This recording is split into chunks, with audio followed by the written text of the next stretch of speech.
നമസ്കാരം, മലയാളി വാർത്തയിലേക്ക് സ്വാഗതം. മദ്യനയത്തിന്റെ പേരിൽ ഇടതും വലതും ചേർന്ന് കൂട്ടയടി നടന്നുകൊണ്ടിരിക്കുകയാണ് കേരളത്തിൽ.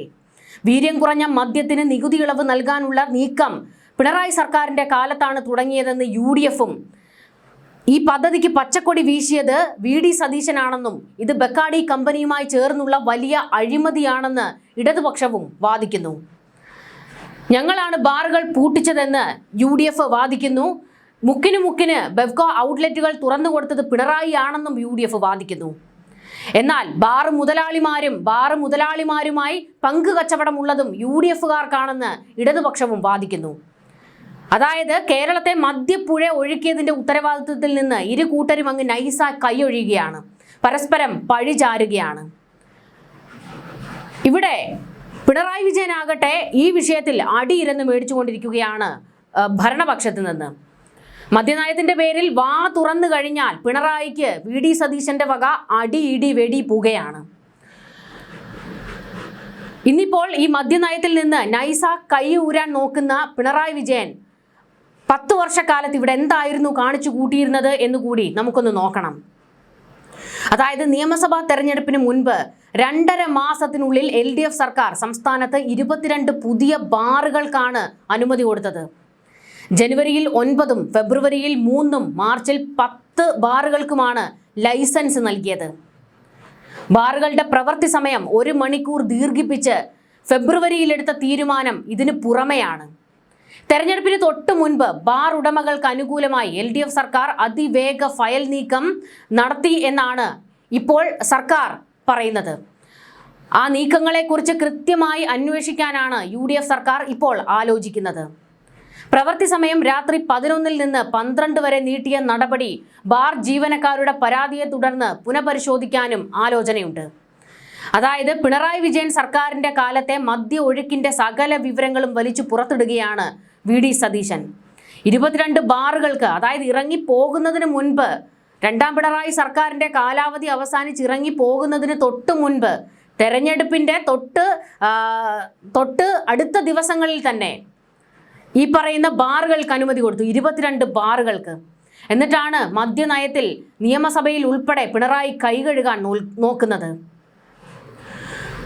കള്ളുകച്ചവടക്കാർക്ക് കൂട്ടുനിന്നതിന്റെ കണക്കുകളാണ് ഈ പുറത്തു വന്നുകൊണ്ടിരിക്കുന്നത്.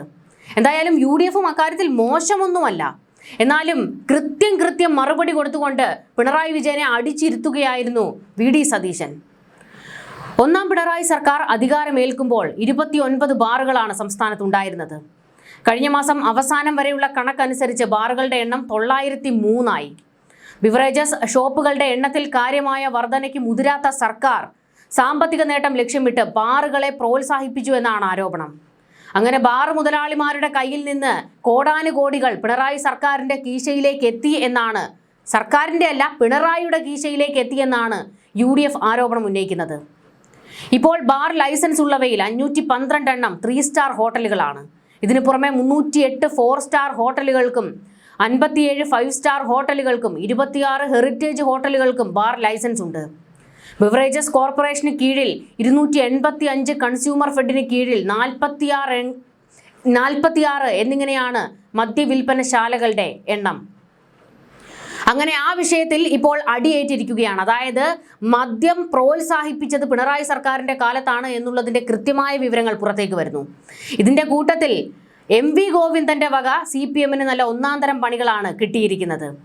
വീര്യം കുറഞ്ഞ മദ്യം സംസ്ഥാനത്ത് വിൽക്കാൻ ബക്കാഡി കമ്പനിയുടെ ആവശ്യപ്രകാരം ചട്ടം ഭേദഗതി ചെയ്തതിന്റെ പ്രധാന ഉദ്ദേശം പഴം കർഷകരെ സഹായിക്കാനാണ് എന്ന് അന്നത്തെ എക്സൈസ് മന്ത്രിയും നിലവിൽ CPM സംസ്ഥാന സെക്രട്ടറിയുമായ MV ഗോവിന്ദന്റെ വാദം വന്നത്. ആ വാദം ആടപടലം തെറ്റാണെന്ന് സർക്കാർ രേഖകൾ തെളിയിക്കുന്നു. കാർഷിക ഉൽപ്പന്നങ്ങളുടെ മൂല്യവർദ്ധിത ഉൽപ്പന്നം എന്ന നിലയിൽ പഴങ്ങളിൽ നിന്ന് വീര്യം കുറഞ്ഞ മദ്യം ഉൽപ്പാദിപ്പിക്കുക എന്ന കാഴ്ചപ്പാടാണ് LDF സർക്കാർ നേരത്തെ മുന്നോട്ട് വെച്ചിട്ടുള്ളതെന്നും ഇടത് സർക്കാരിന്റെ ഇടപെടൽ കൃഷിക്കാരുടെ താൽപര്യം സംരക്ഷിക്കുന്നതിന് വേണ്ടി മാത്രമുള്ളതായിരുന്നുവെന്നുമാണ് MV ഗോവിന്ദൻ വ്യക്തമാക്കിയത്. എന്നാൽ 2022-23 മദ്യനയം പ്രഖ്യാപിച്ചിറക്കിയ ഉത്തരവിൽ 2-2 രേഖപ്പെടുത്തിയിരിക്കുന്നത്. ഉത്തരവിൽ 23-ാം പോയിന്റായി കാർഷിക മേഖലയുടെ പുനരുജ്ജീവനത്തിന് ധാന്യങ്ങൾ ഒഴികെയുള്ള തനത് കാർഷിക ഉൽപ്പന്നങ്ങളിൽ നിന്ന് വീര്യം കുറഞ്ഞ മദ്യവും വൈനും ഉൽപ്പാദിപ്പിക്കാൻ അനുമതി നൽകുമെന്ന് വ്യക്തമാക്കിയിരുന്നു. 25-ാം നമ്പറിലാണ് ഉദയഭാനു കമ്മീഷന്റെ ശുപാർശയിൽ വീര്യം കുറഞ്ഞ മദ്യം പ്രോത്സാഹിപ്പിക്കണമെന്ന ശുപാർശയുടെ അടിസ്ഥാനത്തിൽ സംസ്ഥാനത്ത് 20% വരെ വീര്യമുള്ള മദ്യം ലഭ്യമാക്കാൻ നടപടി സ്വീകരിക്കുമെന്ന് എഴുതിയിരിക്കുന്നത്. വീര്യം കുറഞ്ഞ മദ്യത്തിന്റെ വിപണനത്തിനായുള്ള കരട് ചട്ടം നിയമസഭാ സബ്ജക്ട് കമ്മിറ്റിയുടെ പരിഗണനയ്ക്ക് നൽകിയത് എക്സൈസ് മന്ത്രിയായിരുന്ന MV ഗോവിന്ദനാണ്. ചട്ടം രൂപീകരിക്കേണ്ട സാഹചര്യം വിശദീകരിച്ച് കമ്മിറ്റിക്ക് നൽകിയ കുറിപ്പിൽ ഒരിടത്തു പോലും പഴങ്ങളിൽ നിന്ന് മദ്യം നിർമ്മിക്കുന്ന കാര്യം പറഞ്ഞിട്ടില്ല. 2022-23 മദ്യനയത്തിൽ 20% വരെ വീര്യം കുറഞ്ഞ മദ്യം വിപണനം നടത്തുന്നതിന് അനുമതി നൽകാൻ തീരുമാനം എടുത്തിരിക്കുന്നുവെന്നാണ് കുറിപ്പിൽ പറയുന്നത്. അതിന്റെ ഭാഗമായി 0.5% മുതൽ 20% വരെ വീര്യമുള്ള മദ്യം വിൽപ്പന നടത്താൻ അനുമതി നൽകുന്നതിന് വിദേശ മദ്യ ചട്ടങ്ങളിൽ ഭേദഗതി വരുത്താനുള്ള കരട് ചട്ടം പരിഗണിക്കണമെന്നാണ് കുറിപ്പിൽ MV ഗോവിന്ദൻ വ്യക്തമാക്കുന്നത്. 42.86% വീര്യമുള്ള ഇന്ത്യൻ നിർമ്മിത വിദേശ മദ്യത്തിനൊപ്പം 20% വീര്യമുള്ള മദ്യം ലഭ്യമാക്കിയാൽ വീര്യം കൂടിയ മദ്യത്തിന്റെ ഉപഭോഗം കുറയ്ക്കാൻ സാധിക്കുമെന്ന് സർക്കാർ കരുതുന്നുവെന്നും കുറിപ്പിൽ പറഞ്ഞിട്ടുണ്ട്. വീര്യം കുറഞ്ഞ ബ്രീസറും പ്ലസും വിൽക്കുന്നതിനാവശ്യമായ ചട്ട ഭേദഗതി വേണമെന്ന് ബെക്കാഡി കമ്പനി ആവശ്യപ്പെടുന്നത് 2017-ലാണ്. എക്സൈസ് മന്ത്രിമാരായിരുന്ന TP രാമകൃഷ്ണനും പിന്നീട് MV ഗോവിന്ദനുമാണ് കമ്പനിക്ക് കത്ത് നൽകിയത്. ഇത് പരിഗണിച്ചാണ് വീര്യം കുറഞ്ഞ മദ്യം വിൽക്കാൻ ആവശ്യമായ ചട്ട ഭേദഗതി നൽകിയത് എന്നാണ് സർക്കാർ രേഖകളിൽ പറയുന്നത്. ബെക്കാഡിയുടെ വീര്യം കുറഞ്ഞ മദ്യത്തിന്റെ വിൽപ്പനയ്ക്കും പഴങ്ങളിൽ നിന്ന് ഉൽപ്പാദിപ്പിക്കുന്ന വീര്യം കുറഞ്ഞ വൈനിന്റെ വിൽപ്പനയ്ക്കും 2 തരത്തിലുള്ള ഭേദഗതിയാണ് നിർദ്ദേശിച്ചിരിക്കുന്നത്. ഇക്കാര്യം 2010 ഓഗസ്റ്റ് 29-ന് deputy excise commissioner G Radhakrishna Pillai നികുതി വകുപ്പ് അഡീഷണൽ ചീഫ് സെക്രട്ടറിക്ക് നൽകിയ കത്തിൽ വ്യക്തമാക്കിയിട്ടുണ്ട്. 2018 ഡിസംബർ 7-ന് സർക്കാർ നൽകിയ കത്ത് വീര്യം കുറഞ്ഞ ഇന്ത്യൻ നിർമ്മിത വിദേശ മദ്യ വിൽപ്പന ചട്ടത്തിൽ ഉൾപ്പെടുത്താനാണെന്ന് ഈ കത്തിൽ വ്യക്തമാക്കുന്നു.